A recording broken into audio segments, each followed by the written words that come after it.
라고 내가 기도하고 있는 중이야. 지금 작업에 들어간 거야. 이게 여러분 있어야 그들이 예수 믿게 됩니다, 여러분. 우리는 지금 악한 시대를 살면서 내 신앙도 지키기 어려운 그런 모습으로 살고 있습니다. 애굽에 돌아간 이스라엘 백성은 그때부터 잘 먹고 잘 살 것 같으죠, 여러분. 요셉이 총리인데 못할 게 뭐 있겠습니까, 여러분? 고센이란 좋은 땅을 분배받아가지고 그곳에서 짐승을 기르고 농사를 짓고 또 먹고 사는 어려움이 없이 잘 먹고 삽니다. 그게 애굽의 이스라엘 백성들의 모습입니다. 이제 출애굽기 1장으로 넘어가면 아버지를 장사 지내고 돌아온 요셉이 형제들과 함께 애굽에서 풍요로운 삶을 살아갑니다.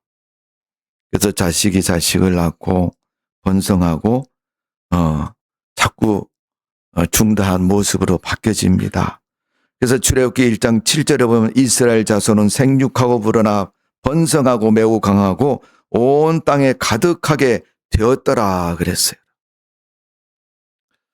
하나님의 자녀의 신분을 망각하고 살아도 삶의 조건이 좋으니까, 환경이 좋으니까 별 어려움 없이, 별 탈 없이 잘 살고 있는 거예요.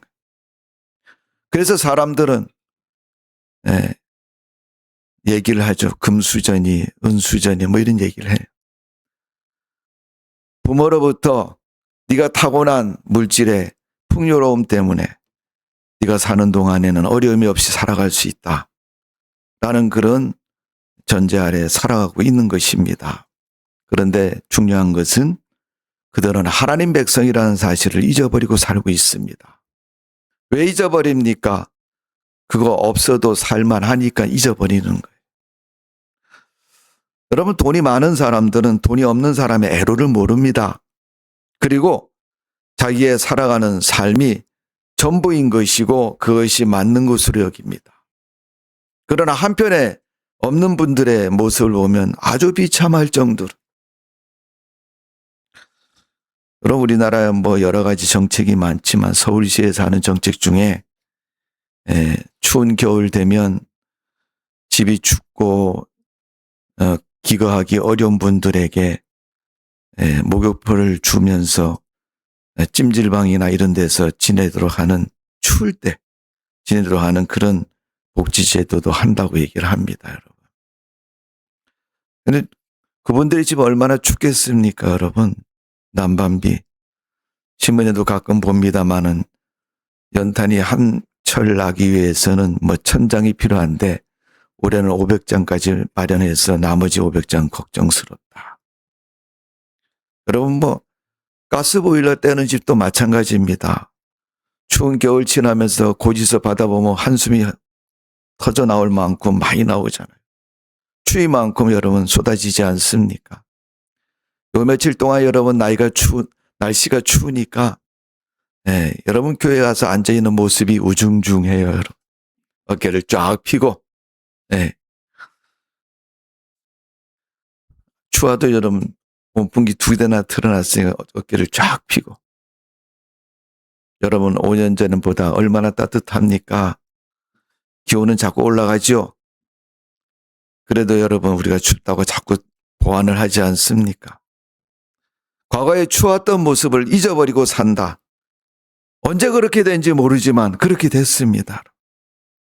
애굽에 내려가서 요셉이 총리로 있으니까 여러분 먹는 문제 걱정 안 해요. 여러분 온 천하에 기근이 들어가지고 다 죽게 됐는데 이스라엘 백성은 거기 가서 걱정 없이 살기 시작을 합니다. 그러니까 신분도 삶도 망각하고 그 주어진 삶에 열심히 먹고 마시고 사는 겁니다. 그래서 가나안을 잊어버렸고 신분을 잊어버린 겁니다. 하나님이 창세기 12장에 아브라함을 부를 때 너는 갈대 우르에서 떠나 내가 너에게 준 땅에서 기가하라.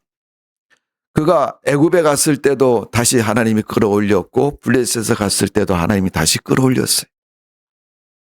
거기 여러분 먹고 살기 위해서 위기를 모면하기 위해서 가뭄이 들었을 때 블레셋으로 애굽으로 갔을 때 하나님은 그 가뭄 속에서 그들을 지켜주시고 그들을 그 땅으로 다시 이끌어내셨습니다. 여러분, 가나안 땅을 벗어나지 말라고 한 건 여러분 자유를 억제한 게 아니고 네가 하나님의 백성으로 살아가는 걸 잊지 말라는 거예요. 주일 아침에 죽겠네. 팔다리 허리숱이. 요새 나도 나이 먹었나 봐. 예. 20대 출근할 때 30대 출근할 때 다르잖아요, 여러분. 40대 출근하면 또 다른 것이고 50대 출근하면 또 다른 것이고 그 다음에 연세 드신 머리 하얗신 분이 야 80만 돼봐. 아침에 일어나는 것도 귀찮어. 그러면 여러분 돌아가셔야죠. 여러분 일어나기 귀찮으면. 그게 여러분 삶의 모습 아닙니까? 점점 자기의 모습이 나태해지고 힘들어지고 똑같은 삶인데 점점 폭은 좁아지고 고통스러운 거예요. 가나안 땅을 여러분 벗어나지 못하게 한 것은 저들이 점점 힘들어지기 때문에 그냥 거기서 오구작거리고 살아라 이렇게 얘기한 게 아니에요. 그 땅은 하나님이 주신 땅이고 그 땅에 사는 것은 하나님 백성이라는 사실을 잊지 않고 살라고 거기를 주신 것입니다.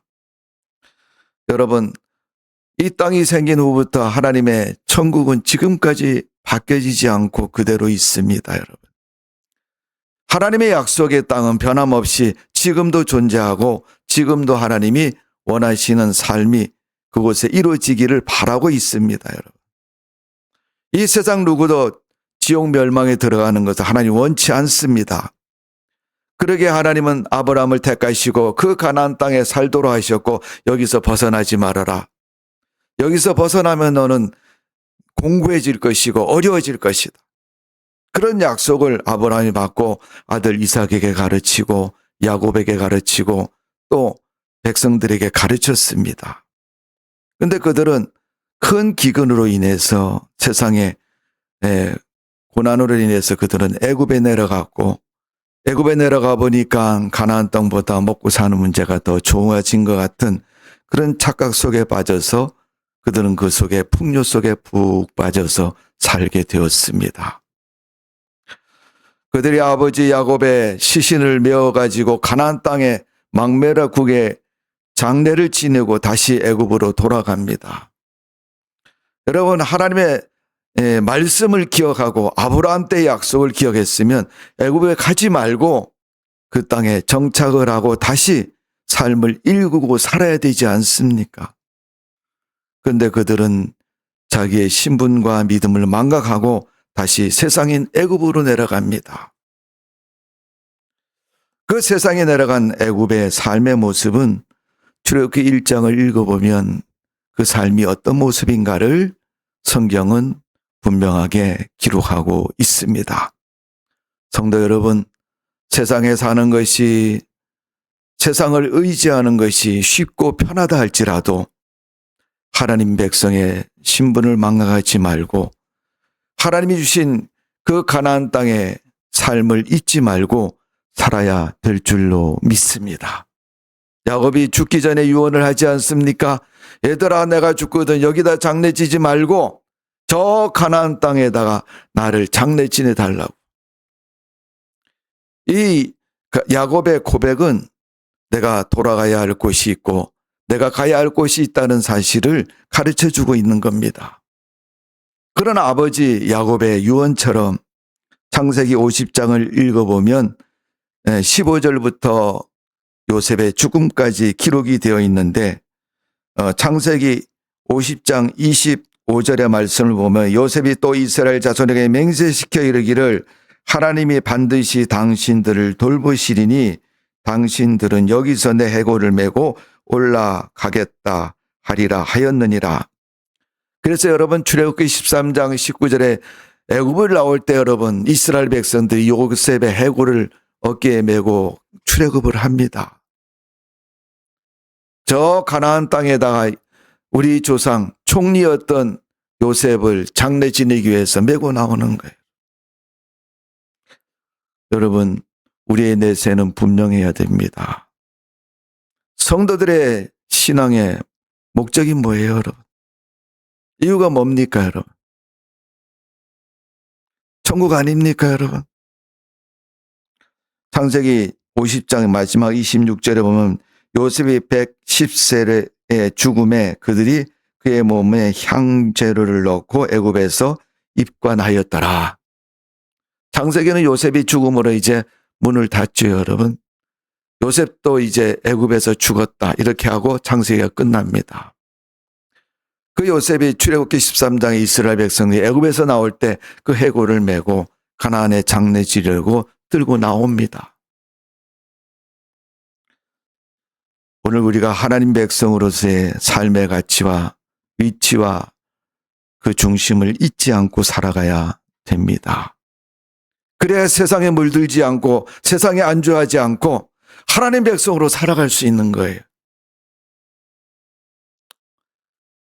좋은 게 좋다고 생각하지만 믿음에서는 여러분 어긋나면 좋은 게 아닙니다. 바로가 축복을 줄 것을 생각하고 살아갑니다. 우리가 창세기 47장 25절을 다 같이 읽어봅니다. 앞에 부분이니까 창세기 47장 25절. 창세기 47장 25절 다 같이 시작. 그들이 이르되 주께서 우리를 살리셨사오니 우리가 주께 은혜를 입고 바로의 종이 되겠나이다. 아멘. 여기서 여러분 주께서라는 표현은 하나님을 말하는 게 아니에요, 여러분. 바로를 말하는 겁니다, 여러분. 바로의 은혜 때문에 우리가 먹고 살게 되었고 목숨을 부지하게 되었다는 거예요, 여러분. 왜? 온 천하는 여러분 기근으로 다 죽게 됐잖아요. 애굽의 총리인 요셉이 7년 동안 곡식을 저장했다가 7년 동안 그것을 베풀어서 백성들의 목숨을 구하지 않습니까? 그런 요셉의 정책으로 인해서 애굽은 풍요를 누리고 있는 겁니다, 여러분. 그래서 여러분 내일을 생각하는 사람 똑똑한 사람이에요. 야, 오늘 돈 생겼다. 오늘 야 평소에 못 먹어봤으니까 오늘 한 근에 7만 원 하는 소고기 한번 먹어보자. 좋지요, 여러분. 얼마나 맛있겠습니까? 하얀 물결이 들어가 있는 그런 아삭아삭한 소고기. 한 끼 맛있게 먹고 그 다음날부터 굶어야 돼요. 미련한 사람이죠. 요셉의 정치로 인해서 여러분 애굽은 그 풍요를 계속 잘 누리고 있는 거예요. 그러니까 이스라엘 백성들이 다 굶어 죽게 생겼는데 아버지 야곱이 요셉이 살아있다는 소리를 듣고 오시라고 그러니까 다 싸들고 간 거죠. 애굽으로. 70명이 내려갔잖아요. 가서 하는 소리가 그건 뭐예요? 그들이 이르되 주께서 우리를 살리셨사오니 바로가 우리를 살렸다는 거예요, 여러분. 자기 나라에 있는 식량을 풀어서 먹고 살게 했으니까. 맞지요? 네. 우리가 주께 은혜를 입고 바로의 종이 되겠나이다. 먹고 사는 문제 되니까 그럼 종으로 되겠다는 거예요. 지금도 여러분 그렇지 않아요? 회사가 나를 월급 주니까 회사 시키는 대로 다 하지 않습니까? 사장님이 나에게 뭐라는 걸 다 하지 않습니까, 여러분? 26절을 보십시오. 요셉이 애굽의 토지법을 세우매 그 5분의 1을 바로에게 상납되나 제사장의 토지는 바로의 소유가 되지 아니하여 오늘날까지 이르니라. 여러분 뒤에 부분은 이스라엘 믿음에 근거한 삶의 원칙이고 앞에 부분은 여러분 나라의 국세를 중심으로 해서 나라를 통치하는 정치적인 여러분 다스림입니다. 어쨌든 뭐 이거든 저거든 그들은 지금 먹고 사는 문제를 해결하고 있는 것입니다. 그러니까 바로가 위대한 사람이고 바로의 종이 되겠다고 25절에 고백을 하는 거예요, 여러분. 그러다 보니까 애굽으로 돌아갔고 그들은 애굽에서 벗어나지 못하고 바로가 시키는 대로 다 하게 되는 것을 볼 수가 있습니다. 그 모습이 이제 출애굽기 1장에 넘어와서도 계속 이루어졌고 계속 지속이 됩니다. 결국 1장 7절에 보면 이스라엘 자손은 생육하고 불어나 번성하고 매우 강하며 온 땅에 가득하게 되었다라고 말씀하고 있습니다. 출애굽기 1장 7절에. 결국 그 힘에 의해서 여러분 이스라엘 백성이 중다한 사람이 됐다는 거예요. 근데 문제는 그 다음이 문제인 것입니다.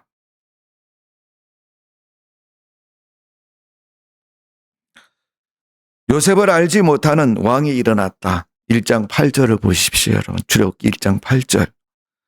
요셉을 알지 못하는 새 왕이 일어나 애굽을 다스리더니 창세기 50장에 보니까 요셉이 입관하고 창세기 끝나서 요셉이 이제 죽고 나서 새로운 왕이 애굽을 다스리기 시작했다는 거예요. 9절부터는 그의 정책이 어떤 정책인가를 가르쳐 주고 있어요, 여러분. 이스라엘 백성이 중다하고 숫자가 많아지니까 이 왕이 위협을 느끼고 이스라엘 백성을 목을 조이기 시작하는 거예요. 이거 숫자 너무 많잖아. 이러다가 저 사람들인데 우리가 다 먹혀버리겠다. 이런 생각을 가지니까 산파들을 동원해가지고 남자아이가 태어나면 다 나일강에 집어넣어서 죽게 만들고 계속 이스라엘 백성들의 고통을 더해서 고통을 주고 있습니다. 그러니 이스라엘 백성들, 그 백성들에게 하나님은 놀라운 역사를 준비하고 계획하고 이루어 가시는 것을 볼 수가 있습니다. 자, 출애굽기 1장 21절에 보면 그 산파들은 하나님을 경외함으로 하나님이 그들의 집안을 흥화하게 하신지라. 22절입니다. 그러므로 바로가 그의 모든 백성에게 명령하여 이르되 아들이 태어나거든 너희는 그를 나일강에 던지고 딸이거든 살려두라 하였더라. 이게 새로운 왕이 일어나서 정책을 편 내용입니다, 여러분. 이스라엘 백성들을 죽이라는 겁니다. 왜? 그들이 중다해지면 애굽이 위험해질 수 있고 자기 통치가 어려워질 수 있으니까 그렇게 했던 것입니다. 오늘 여러분, 이스라엘 백성은 하나님을 까맣게 잊어버린 결과였습니다. 내가 그리스도인이고 교회를 다니고 믿음의 백성이라고 말하면서도 우리는 세상을 살아가는 동안 세상이 재미있고 세상이 풍요롭고 세상에 몰두하면 하나님을 잊어버릴 때가 있습니다, 여러분. 문제는 잊어버리고 살아가다가 어찌 되는 것이 문제인 것입니다. 오늘 출애굽기 1장에 바로가 일어나서 이스라엘을 그렇게 만드는 것처럼 세상에 몸을 담고 세상의 풍요를 누리고 있었는데 그 풍요를 누리던 세상이 역으로 나를 공격하고 나를 어려움 속에 위기 속에 빠뜨린다는 사실은 우리가 생각하지 못하고 살아갈 때가 있습니다. 오늘 하나님을 생각하지 않고 착각 속에 사는 이스라엘 백성들, 그들은 왕에 의해서 노예가 되었고 그들의 노동력은 더 커져서 노동의 고통을 받게 되었습니다. 뿐만 아니라 자녀들을 나일강에 남자아이를 죽이는 살인의 그러한 멸족의 일을 맡게 되는 겁니다. 이 세 가지 문제는 엄청난 문제입니다, 여러분. 그들에게 고난이 찾아온 것이죠. 문제는 여러분, 하나님이 그 고난을 이스라엘 백성에게 바로를 통해서 만드셨다는 거예요, 여러분. 바로가 그 고난을 만들어서 제공을 하지만 하나님은 그를 통해서 말씀하시는 거예요. 길거리에 여러분 신호등이 있지 않습니까? 빨간불, 초록불, 노랑불. 신호에 따라서 여러분 차가 가느냐 서냐 뭐 이렇게 결정이 돼야 되는데 신호를 무시하고 여러분 사거리에 동서남북으로 아무렇게나 다니며 여러분 날마다 거기는 사고 끊이지 않을 것이고 죽는 사람 맨날 나올 것이고 그곳은 여러분 혼잡스러운 곳이 되고 말 것입니다. 하나님의 신호는 이스라엘 백성들에게 이제 하나님이 계신다라는 것을 알려주시고 있습니다. 근데 그 신호가 어느 날 갑자기 찾아온다는 것이 사람들에게는 참으로 당혹스러운 거죠. 우리 주변에 많이 보지 않습니까, 여러분? 특별히 교회 다니는 분들 중에서도 보면 갑자기 무슨 병고를 당해가지고 큰 교통사고가 나가지고 병원에 갑자기 입원해서 몇 개월 동안 치료를 받아도 뇌를 다쳐서 정신이 돌아오지 않고 거의 장애인에 가까운 그런 모습으로 살아가는 그런 분도 있습니다, 여러분. 이 여러분, 문제는 하나님의 신호는 갑자기 찾아오는, 갑자기 우리 삶의 환경이 변화되는 거, 여러분, 바뀌어지는 거는 하나님이 주시는 신호입니다, 여러분. 너 뭐 잊어버린 거 없냐? 너가 기억해야 할 것을 지금 버리고 살지 않느냐? 두 번째, 하나님의 신호는 견디기 어려운 고난 속에 있다는 것입니다. 이스라엘 백성이 지금 애굽에서 새 왕으로 인해서 겪는 고난이 뭐예요? 벽돌을 만들던 일을 더 많이 해야 되고 자녀를 낳으면 다 남자아이를 죽여야 되는 고통 속에 있습니다.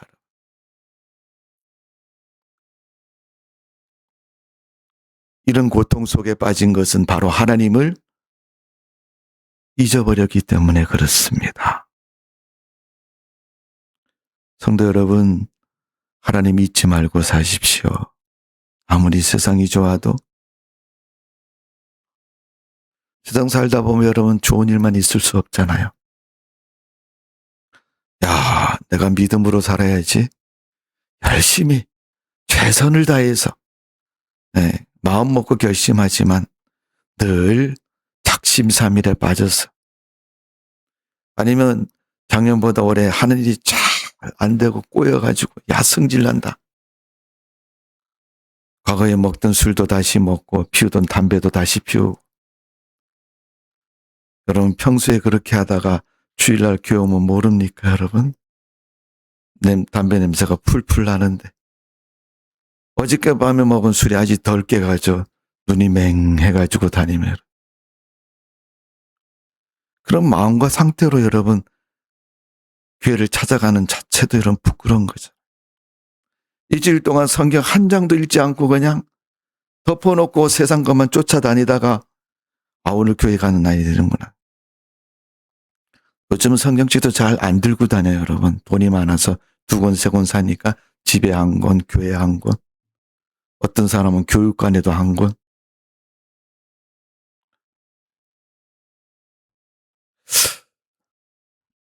하나님 말씀, 성경 말씀은 참 묘한 게 있더라고요. 제가 경험해 보니까 읽던 성경을 가지고 읽어야 감동이 그대로 전달이 되는데 책을 바꾸면요. 똑같은 성경책인데 왜 그렇게 낯선지 몰라. 예. 네. 매일 보던 성경을 여러분 손에 익숙하니까 찾을 때 딱 펴면 착착 나와요, 여러분.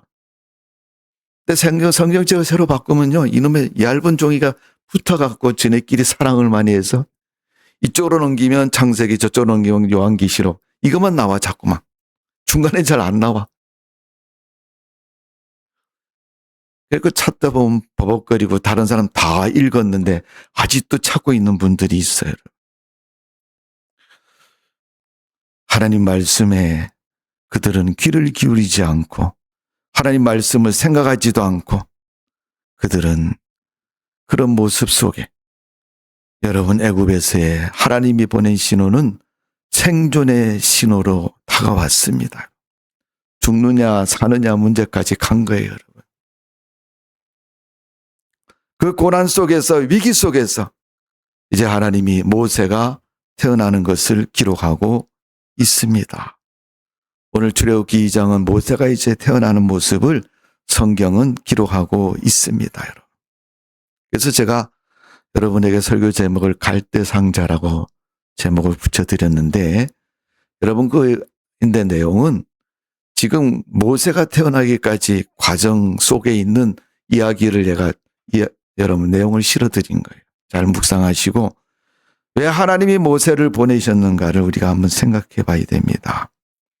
자, 출애굽기 2장 3절에 보면 더 숨길 수 없게 되매 그를 위하여 갈대 상자를 가져다가 역청과 나무진을 칠하고 아기를 거기에 담아 나일강 갈대 사이에 두고 그랬어요. 레위 여자와 레위 남자가 결혼을 해서 아이를 낳는데 모세를 낳게 됩니다. 남자아이가 태어나면 어떻게 돼요? 나일강에 집어넣어서 죽게 만들어야 되는데 그 아이가 죽일 수가 없어서 부모가 숨겨갖고 길렀다 그랬어요. 근데 3개월 기르고 더 이상 숨길 수 없어서 갈대 상자를 만들어서 물이 새지 못하도록 역청을 바르고 거기에 그 아이를 담아서 나일강의 갈대숲 사이에 두고 그 상자가 흘러가는 과정 속에서 어떻게 되는가, 그 누이 미리암이 쫓아가면서 보는 겁니다. 계속 여러분 2장을 읽어보면 그때 마침 그 나일강에 목욕하려는 바로의 딸이 왔다가 그 상자를 발견하고, 야, 이거 이스라엘 히브리인 아이가 있냐? 그때 이 미리암이 그 공주에게 다가가서 내가 당신에게 이 아이 젖먹일 유물을 구해드린다. 그렇게 제안하고 그렇게 수락을 해서 이제 미리암이 그 엄마를 데려갑니다. 엄마를 데려가서 성경에 보면 여러분, 그 공주는 젖을 먹이는 대신 그 대가를 돈으로 지불하겠다고 말합니다. 여러분, 내가 낳은 아이 부모가 기르는 것이 당연하죠. 근데 여러분, 내 아이 기르면서 돈 받고 기르는 사람이 어디 있습니까, 여러분? 근데 요즘 우리나라 사회를 보면 좀 그런 것 같아요, 보면.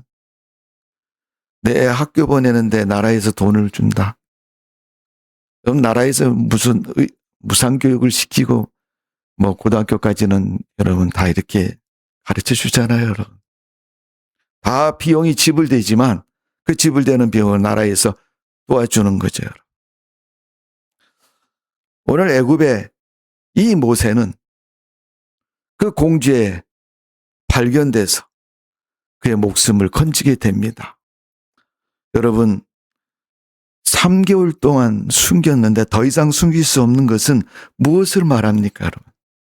그 아버지와 어머니의 한계성이잖아요. 우리 인간의 한계성인 겁니다. 우리가 신앙을 떠나서 살아봤자 3개월입니다, 여러분. 3년입니다.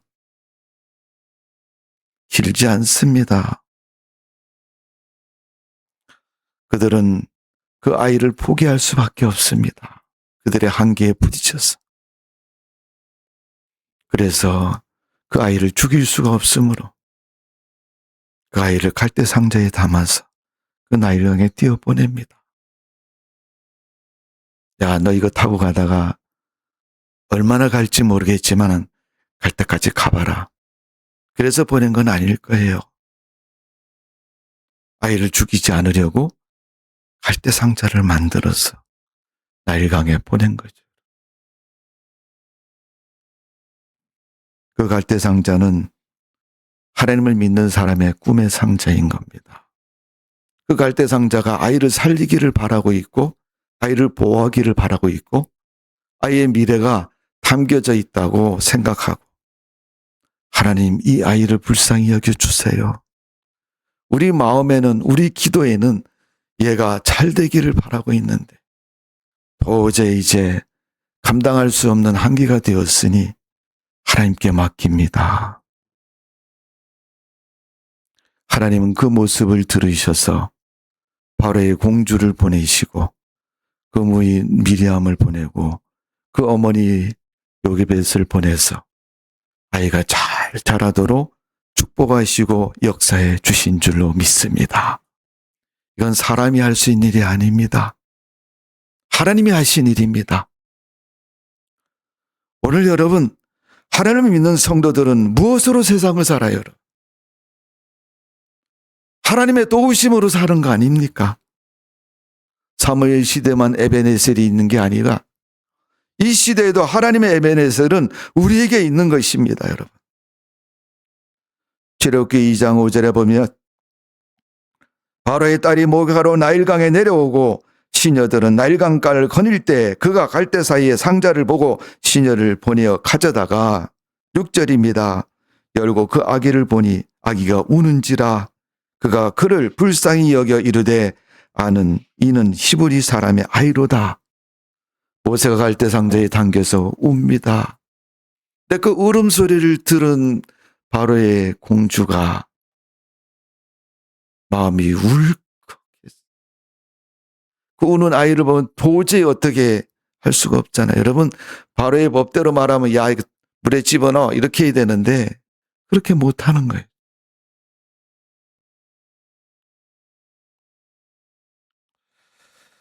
실제로 보면 그 노이 바로의 딸에게 이르되 내가 가서 당신을 위하여 히브리 여인 중에서 유모를 불러다가 이 아이에게 젖을 먹이게 하리이까.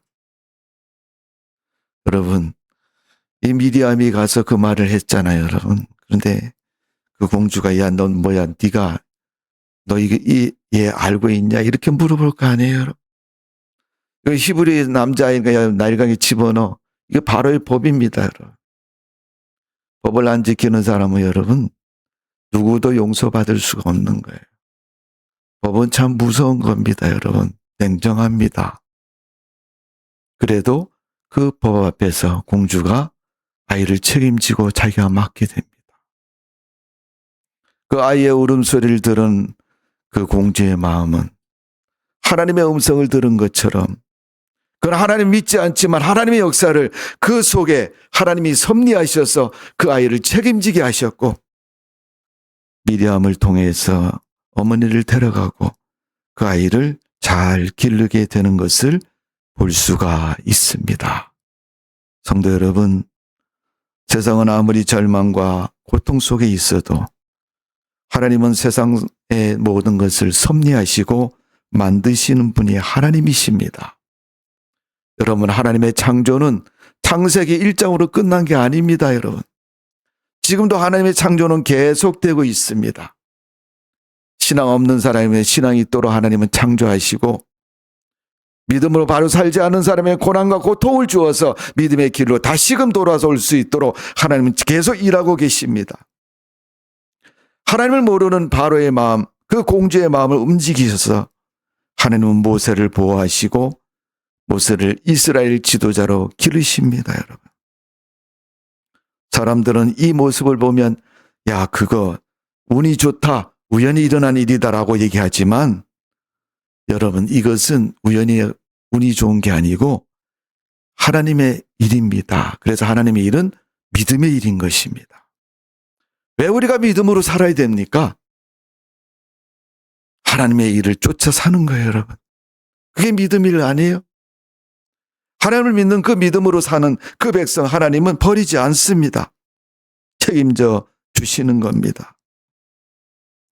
출애굽기 2장 7절에 보면 유모를 제안한 미리암의 그 말로 인해서 그 여러분 그 신분과 실체가 드러날 수 있는 표현입니다. 그러나 하나님은 그 표현 앞에서도 모세를 위해서 하나님의 역사를 계속 이루시고 이루어 가시는 걸 볼 수 있습니다.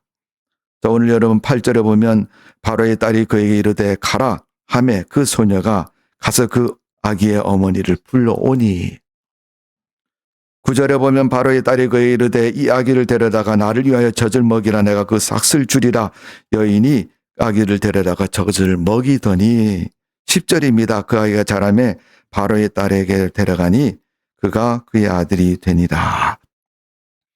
아들로 입적시켜서 모세를 하나님은 쓰셨습니다. 오늘 하나님은 그리스도인들을 당신의 자녀로 입적을 시키시지 않습니까? 하나님이 세상을 이처럼 사랑하사 독생자를 주셨으니 이는 그를 믿는 자만 멸망치 않고 영생을 얻게 하려 하심이라. 영접하는 자 곧 그를 믿는 자는 하나님의 자녀가 되는 권세를 주셨으니 하나님의 자녀로 삼으신 거잖아요. 하나님 백성으로 살아야 되지 않습니까? 여러분 집에서 여러분 자녀들이 여러분 말 안 들으면 가만둬요?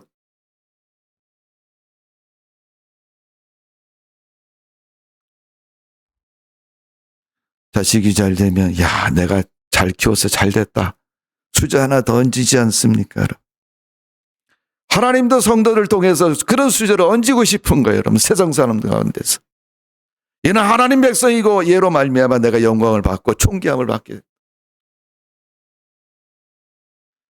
여러분 하나님도 보람을 좀 갖기를 원하고 계십니다. 올 2026년 새해는 여러분 좀 믿음으로 사셔서 그 아직도 과거에 2025년도에 실패한 삶 꼬리가 쭉 붙어가지고 아직도 못 끊고 살아가는 그 모습대로 살고 있습니까? 야 우리 교회 맨날 늦는다. 오늘 좀 10분 좀 빨리 가보자. 여러분 그럼 빨리 올 수 있는 거예요. 여러분. 룻기서 1장에 보면 나오미가 먹고 사는 문제 가지고 모압 땅으로 이사를 갔다가 다시 베들레헴으로 돌아옵니다. 가서 여러분 남편 죽고 아들 둘 죽고 여러분 거기서 살아보려고 노력을 참 많이 했습니다. 그런데 그가 감당할 수 없는 고난이 찾아옵니다. 왜 하나님은 그런 고난을 주십니까? 제발 정신 좀 차리고 제대로 하라고. 사람들은 어려움이 찾아오면 어려운 문제만 해결하려고 난리 법석을 떨잖아요. 도와줄 사람 없나? 돈으로 해결할 수 없나? 하나님이 고난을 주실 때는 고난을 해결하라고 주신 게 아니고 고난을 보고 하나님께 돌아오라고 주신 거예요. 우리 건물이 여러분 4층짜리 건물인데 소화시설이 얼마 되는지 모르겠지만 만일 예를 들어서 2층에서 불이 났다. 그럼 여러분 벨이 울릴 거 아니에요. 불 났다고. 따라랑 울리면 여러분 어이 시끄러워 죽겠네. 그리고 가만히 있어요 여러분. 야 불 났나 봐. 다 튀어. 다 도망가잖아요 여러분. 물어보지도 않고 여러분 저 벨 소리는 불 났을 때 울리는 소리니까 다 도망가. 그것도 옥상으로 도망가든지 계단으로 1층을 도망가든지 도망갈 거 아니에요 여러분. 오늘 여러분 삶의 고난은 그런 신호인 겁니다. 믿음의 고난은 그런 신호인 거예요. 오늘 하나님은 그런 고난을 통해서 우리가 하나님의 뜻대로 꿈대로 살기를 원하고 있는 겁니다. 아들 모세를 살리려고 꿈을 감고 갈대 상자를 만든 모세의 아버지와 어머니처럼 우리는 믿음의 상자에 우리 인생을 담고 하나님이 인도하는 대로 살아야 됩니다. 하나님이 원하시는 대로 살아가야 돼요. 그러지 않으면 조용했던 나일강이 파도가 일 것이고 그렇게 하지 않으면 그 갈대 상자가 뒤집어져서 죽을 수도 있습니다. 뒤집어져도 여러분 요나서를 읽어보니까 하나님이 물고기 준비했다가 이놈 그러고 다시 엎어서 다시 나오게 하시더라고요. 하나님이 살리면 사는 거죠 여러분. 근데 이왕 사는 거면 하나님을 기쁘시게 믿음의 존귀함을 드러내고 사셔야지. 하나님이 원하는 건 그거 아닙니까? 네가 살 만큼 사는 것 하나님 손에 달려있는 거 아닙니까? 어차피 그렇게 살 거면 어떻게 사느냐는 중요한 거 아니에요. 여러분. 믿음으로 살고 믿음으로 하나님께 영광 돌려야 돼요. 오늘도 여러분 그런 믿음의 삶 되시기를 주님의 이름으로 축원합니다. 기도하겠습니다. 아버지 하나님, 우리를 사랑하신 주님 앞에 감사를 드립니다. 하나님께 영광 돌리고 하나님께 소망을 가지고 믿음으로 사는 저희들 되게 하여 주옵소서. 모세의 갈대 상자, 이스라엘 백성들, 그 아버지 어머니가 모세를 위해서 생명의 꿈을 담은 상자였습니다. 그런데 그 상자가 모세를 살리고 하나님의 역사를 이루어가고 있습니다. 갈대상자는 성도들의 믿음과 꿈의 상자요, 하나님의 역사와 섭리의 상자입니다. 이 세상 사는 동안 교회는 이 세상 영혼을 구원하는 곳이고 하나님 백성들이 주님을 경외하고 경배하는 곳이 교회입니다. 우리가 교회를 사랑해야 되는 이유는 우리의 믿음의 장소이고 주님 만나는 곳이기 때문에, 내가 주님을 만나는 교회가 아름답고 바로 서고 온전한 모습이 되어야 하나님이 기뻐하시고 귀히 여기신다는 사실을 다시 한번 기억하며, 올 한 해 동안 26년 동안 교회를 사랑함으로 축복을 받고 믿음의 성숙을 이루는 우리의 삶이 되게 해 주옵소서. 감사와 영광과 찬송 올려드리며 예수님의 이름으로 기도하옵나이다. 아멘.